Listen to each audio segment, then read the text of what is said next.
It's Q4 2022, and if you're watching this video, you're probably a videographer, and if you're a videographer, you probably have terabytes of footage to back up. So let's take a look at the largest capacity drives you can buy in late 2022. First up, we have the Western Digital 22 terabyte SATA 3.5-inch hard drive, spinning hard drive, for $539. Next up, we have the Samsung 8TB QVO SATA 2.5-inch SSD for $720. And lastly, we have the Oyen 8TB M.2 NVMe SSD for $1,100, which is by far the fastest drive.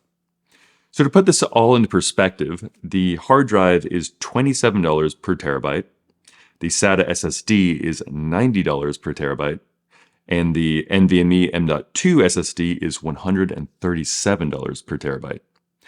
So the hard drive is still 3 times cheaper than a SATA SSD and about 5 times cheaper than the NVMe M.2. So still, 2022, by far the cheapest, but by far the slowest option for backing up all those terabytes of footage is to go for a spinning hard drive. Of course, it is going to take a very much longer time than going NVMe, but you're going to be spending about 5 times more to store the same footage if you do go that faster connection route.